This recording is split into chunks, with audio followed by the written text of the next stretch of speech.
Estamos muy agradecidos con Dios por la bendición que tenemos de que ahora contamos ya con la presencia de nuestro pastor Dani Perla y listos para continuar estudiando la lección de escuela sabática. Como lo dijimos al principio de la semana pasada, nuestro pastor ha estado en una actividad de nuestra iglesia a nivel mundial y ha participado de ella en un ambiente espiritual poderoso, sabiendo que estamos cada vez más cerca de la gran liberación de la que estamos estudiando aquí en Éxodo. Y por eso queremos agradecerle al pastor que está de nuevo con nosotros y queremos saber un poquito ya en este estudio, antes de introducirnos en él, un poquito sobre la experiencia que ha tenido por ahí. Muy bien, damos gracias a Dios, hermano Gerson, que nos ha permitido poder salir y entrar. Creo que Dios lo permite por su gracia y tal como usted mencionaba, una actividad de nuestra iglesia a nivel mundial. Recordemos que somos una familia. Ahora no todos podemos estar en esa reunión, pero un día estaremos todos. Amén. Estaremos todos en las cenas de las bodas del Cordero. Bueno, y va a ser algo mucho más grande. Lo que vemos aquí es apenas el comienzo. Pero quiero decirle, hermano Gerson, siempre seguro, si yo lo puedo ver cada vez que voy a ese tipo de reuniones, ya sea en nuestro país, en este caso fuera, y es como Dios dirige y conduce a su iglesia. Amén.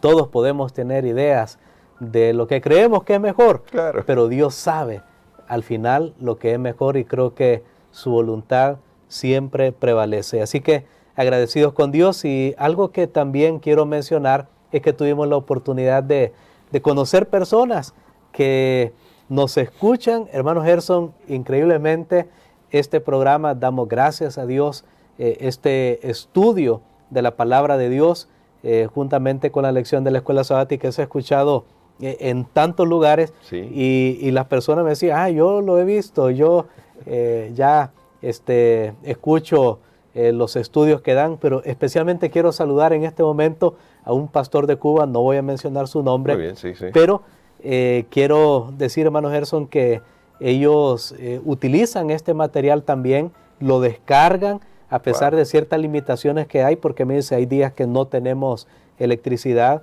y entonces lo descargan y se lo mandan a los hermanos, lo descargan y le mandan el material para que los hermanos, cuando hay electricidad, ellos lo descargan también y pueden estar estudiando esta lección. Así que un saludo para nuestro amigo, para nuestro pastor. Me dice que comenta a veces, muy bien. creo que es en el otro canal de YouTube, que él a veces hace algunos comentarios, me dice, cuando tiene la oportunidad. Así que agradecidos con Dios y bueno, dispuestos a continuar estudiando la palabra de Dios. Bueno, qué maravilloso, y saludos a toda la familia adventista de Cuba, ¿verdad? Que está ahí conectada, y bueno, todos los que nos escuchan en diferentes países, Venezuela, Colombia, Estados Unidos, México, gracias. Hoy vamos a hablar sobre el tema labios incircuncisos, ya propiamente de nuestra lección de escuela sabática, así que vamos a orar agradeciendo a Dios por su maravillosa gracia que nos permite aprender más de su palabra. Bendito Padre, gracias por el pueblo que tú estás conduciendo. Amén. Lo vemos que tu Espíritu Santo se manifiesta y rogamos que lo sigas haciendo hasta el final, cuando podamos encontrarnos con Cristo viniendo en las nubes de los cielos con gran poder y gloria. Mientras tanto, ayúdanos a lidiar con las faenas de la vida, con las luchas de la vida, confiando en la gran liberación. Lo pedimos en Jesús. Amén. Hasta el día de ayer, pastor, que estuve todavía con nuestros hermanos por acá comentando un poco la lección, veíamos cómo Moisés, en medio de los reveses que tiene, tanto con Faraón y con el propio pueblo, que esa es la parte más difícil, va a Dios, presenta sus quejas y Dios le da una respuesta de lo que va a hacer en ese momento. Y es una respuesta alentadora. Pero me sorprende lo que sigue en el texto, pastor, y quisiera ir ahí, porque yo creo que Moisés, muy entusiasmado luego de la respuesta de Dios, va al pueblo y en el capítulo 6, ahora del verso 9 al 13, dice la palabra de Dios lo que hace Moisés y la respuesta que recibe Moisés. Dice Éxodo 6, 9 al 13. De esta manera habló Moisés a los hijos de Israel, es decir, diciendo todo lo que Dios le había dicho. Pero ellos no escuchaban a Moisés a causa de la congoja de espíritu y de la dura servidumbre. Y habló Jehová a Moisés diciendo, entra y habla a Faraón, rey de Egipto, que deje ir de su tierra a los hijos de Israel. Y respondió Moisés delante de Jehová, he aquí los hijos de Israel no me escuchan. ¿Cómo pues me escuchará Faraón siendo yo torpe de labios? Entonces Jehová habló a Moisés y a Faraón, y a Moisés y a Aarón, quiero decir, les dio mandamiento para los hijos de Israel y para Faraón, rey de Egipto, para que sacasen a los hijos de Israel de la tierra de Egipto. Hay dos elementos aquí, pero me voy a concentrar en este que me resulta sorprendente, pastor. Digo sorprendente, pero no en el sentido de que no pudiera yo reaccionar exactamente igual que el pueblo de Israel. No quieren escuchar a Moisés, pero dice el texto, a causa de las congojas. ¿Cómo podemos nosotros en esta experiencia lidiar con esta situación en la que a veces nuestros problemas, nuestras congojas, los desafíos que enfrentamos en la vida, pareciera como que no nos dejan escuchar las promesas de Dios como las que llevaba Moisés para el pueblo? Bueno, realmente yo creo que hay un asunto y nosotros no escuchamos porque realmente tenemos ya nuestros propios conceptos. Es como cuando hay una conversación y la otra persona habla, pero uno ya tiene la respuesta. O sea, simplemente está esperando el turno y se dice, usted no está escuchando. Si usted ya tiene la respuesta, usted no está escuchando. Simplemente está permitiendo que la otra persona hable para después usted dar su mensaje. Creo que eso es lo que estaba pasando con el pueblo de Israel. Cuando llegaron las noticias de la liberación, en un momento eso fue agradable, pero ellos pensaban que iba a ser ya, inmediatamente. Sin pasar por problemas. Instantáneamente, de una sola vez, Dios iba a hacer algo, Faraón iba a aparecer muerto ahí, el pueblo iba a salir tranquilo. Pero cuando el asunto se complicó, cuando, como ya hemos visto, la carga de trabajo fue más pesada, y ahora ellos venían con el mensaje, aquí estamos de parte de Dios, vamos a liberarlo. Ahí, entonces dice el pueblo, ya no escuché, no, ya tú nos hablaste de liberación. Pero yo me he preguntado, hermano Gerson, ¿por qué Dios dio toda esta vuelta para sacar al pueblo? Sí. ¿Acaso no podía Dios de una sola vez sacarlos a ellos? Sí. Claro que sí. El día que salieron de Egipto mostró que Él podía hacerlo, pero ¿por qué pasó todo esto? Y entonces, para mí aquí en el texto hay una clave, porque Moisés dice, cuando Dios le dice que vaya al faraón, Moisés le dice, los hijos de Israel no me escuchan, ahora mucho menos me va a escuchar faraón. Y esto está muy relacionado con algo que usted comentaba, al menos yo lo veo de esa manera, que usted comentaba en la lección la semana pasada, cuando Dios quiso destruir a Moisés en el camino a causa de que su hijo no había sido circuncidado, su hijo menor. Entonces, es que, ¿cómo se va a poder predicar a otros si primero no me está funcionando para mí? Esa es la pregunta. Noten que aquí hay un principio. Si el pueblo de Israel no escuchaba a Moisés, entonces, ¿quién dice que allá afuera otro lo iba a escuchar a él? Correcto. ¿No es eso lo mismo que pasa con el Evangelio? ¿Cómo nosotros queremos que otros sean salvos, que otros escuchen el Evangelio, si cuando no está funcionando para mí mismo, no está funcionando para nuestra iglesia o para nuestra familia? Creo que aquí se establece ese principio. Entonces yo me doy cuenta de algo. Dios permitió que la salida de Egipto no fuera inmediatamente, porque Dios necesitaba que el pueblo viera al menos las siguientes cosas. Número uno, que había un enemigo que no los quería soltar fácilmente. O sea, si de Dios dependiera, Él quería librarlos ya. Claro. El pueblo quería librarse ya, pero había un enemigo que no los iba a soltar fácil. Que esto es un reflejo de la gran lucha entre el bien y el mal. Así es. Porque no se ha terminado, porque es lo mismo que pasa cuando vienen los problemas, cuando vienen las dificultades. Y entonces la gente dice, ¿y por qué Dios no viene? ¿Y por qué permite esto? Y cada día estamos escuchando de esta otra noticia mala. ¿Por qué? Bueno, aquí está, es que hay un enemigo que Dios tiene que lidiar también con ese enemigo. Pero creo que la segunda razón es mucho más poderosa. El pueblo de Israel no estaba listo para confiar en Dios. Ellos en realidad no confiaban en Dios. Si Dios los hubiera librado inmediatamente y los hubiera puesto ya de Egipto de una sola vez en la tierra de Canaán, ellos no hubieran desarrollado, no se hubieran dado cuenta, no se hubieran analizado cómo estaba su situación y su condición delante de Dios. Entonces creo que por eso Dios demoró, por eso Dios tardó en sacarlo, para que el pueblo aprendiera a confiar en Él. Es la misma razón por la que Dios no elimina el pecado ahora de una sola vez y para siempre, porque recordemos que estas historias son una ilustración de algo mucho más grande, de algo mucho más abarcante.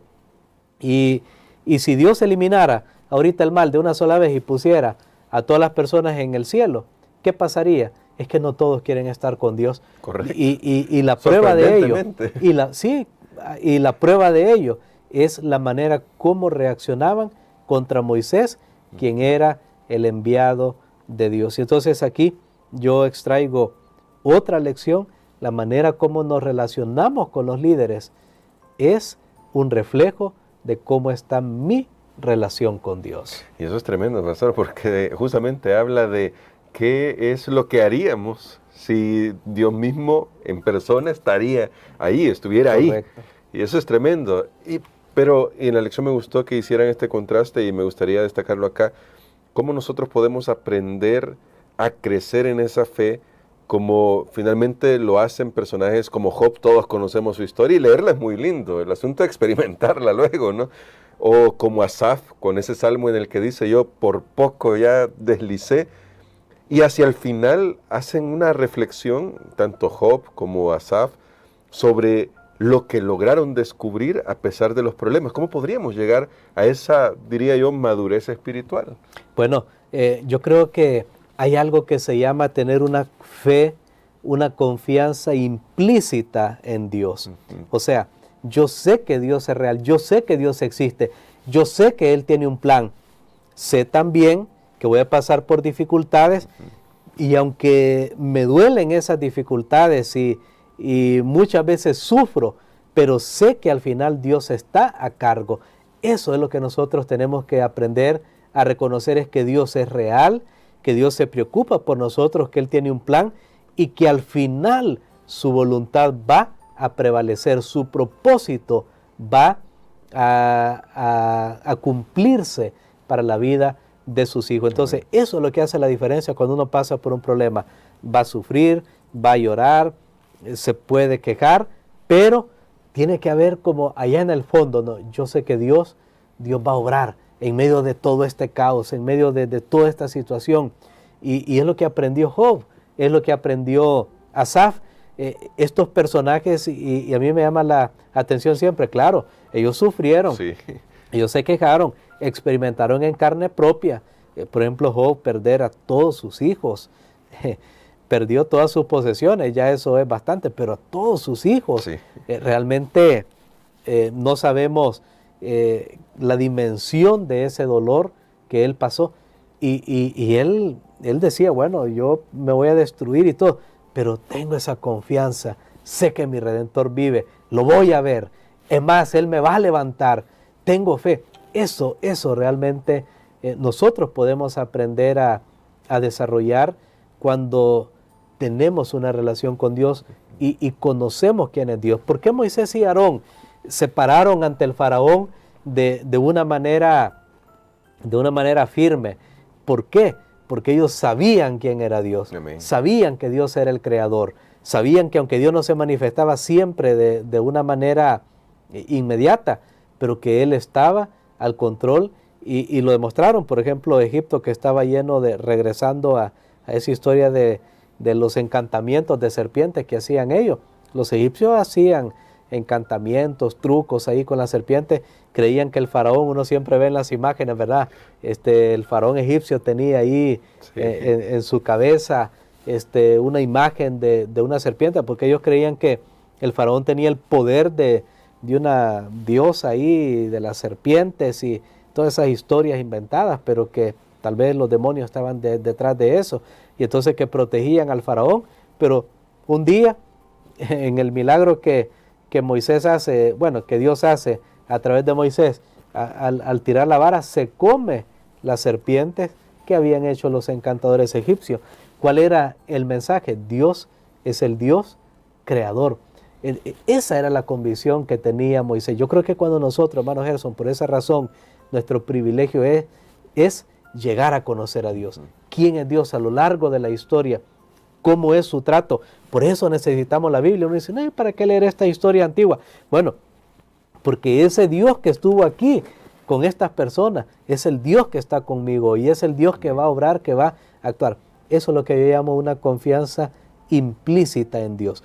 No digo que eso va a eliminar el dolor, pero que va a dar esperanza al final cuando esté pasando por una prueba. Y ahora, pastor, parte del mensaje que le llevó Moisés, y para terminar nuestra reflexión de hoy, fue que después de las cosas que haría, finalmente él los tomaría como su pueblo. Esto debió haber sido una buena noticia que no escucharon, ya dijimos al principio, lamentablemente no la escucharon, pero ser el pueblo de Dios, ¿qué implicaciones debería tener para ellos, pero más para nosotros que estamos más cerca de la gran liberación final? ¿Qué implicaciones debería tener para nosotros, tomando lo que usted ya venía diciendo, el hecho de confiar en que somos el pueblo de Dios? Y aunque hay un contexto corporativo acá, ¿cómo podemos aprovecharlo nosotros individualmente, esa confianza que usted decía, esa confianza implícita de decir, pero soy el pueblo de Dios? Bueno, me gusta eso porque recuerden ustedes que cómo Dios se va presentando tanto ante Moisés, ante el pueblo y ante el faraón, va dependiendo de las respuestas que ellos dan, sí, de la respuesta. Y primero Dios se presenta como ese Dios creador, el Dios poderoso, el Dios Elohim, pero cuando van teniendo dudas, ya sea Moisés o el pueblo, Dios va cambiando, no cambiando, voy a decir, va poniendo ahora en la mente de ellos esos nombres que lo identifican a él como un Dios especial, hasta que llega el punto para decir, yo soy Jehová. Mira, yo Jehová, porque es un Dios que es más personal. Ese Dios que es poderoso, Dios no quiere que nosotros lo conozcamos, sí, Él es el creador, con una sola palabra, Él hizo todos los árboles y ya. Eso está bien. Sí. Dios quiere que sepamos que Él es poderoso, pero Él quiere que lo conozcamos como un Dios personal, un Dios íntimo, cercano, que quiere tener una relación con nosotros. Y entonces Dios le recuerda a Moisés y le dice, mira, yo hice un juramento, yo por mí mismo, me llamaba la atención que dice, yo alcé mi mano. Dice, ¿qué necesidad tiene Dios si Él simplemente es el creador? Pero Él viene hasta nosotros y dice, mire, yo te voy a dar esta señal, que yo quiero tener una relación contigo y yo voy a lograrlo. Yo voy a dar todo para que sea posible. Es más, voy a pagar la penalidad de la violación del pacto, que nosotros sabemos que ese es el Evangelio. Finalmente Dios se hace como uno de nosotros para pagar la pena de la paga del pecado, que es la muerte, para que nosotros pudiéramos tener vida. Amén. Cuando nosotros entendemos eso, realmente cambia la dimensión de quién es Dios, porque muchos lastimosamente vemos a Dios como un Dios frío, un Dios distante, un Dios que solo pide reglas, que solo, bueno, llenar la hoja ahí, los requisitos, el examen y ya, pero simplemente para cumplir, pero no tener una relación con nosotros. Creo que hoy nos beneficiamos de saber que Dios es un Dios personal, que Dios es un Dios que nos ama, que quiere tener comunión con nosotros, quiere darse a conocer a nosotros y tiene planes para nosotros de paz que nosotros apenas estamos comenzando a entender. Amén. Y queremos que esa confianza llene nuestros corazones y por eso le vamos a pedir a nuestro pastor Eni Perla que ore por nosotros para que hoy podamos aprender a escuchar las promesas de Dios. Y yo sé que será difícil en los momentos que nos agobia la vida, pero ahí es donde más necesitamos escuchar atentamente al Señor. Amén. Padre, en este momento queremos aprender a confiar en ti, a tener esa fe implícita, esa confianza implícita que está muy adentro, allí en nuestra mente, al saber que pase lo que pase, Señor, tu plan y tu voluntad prevalecen. Danos esa fe y esa confianza en medio de las pruebas y las dificultades. En el nombre de Jesús. Amén.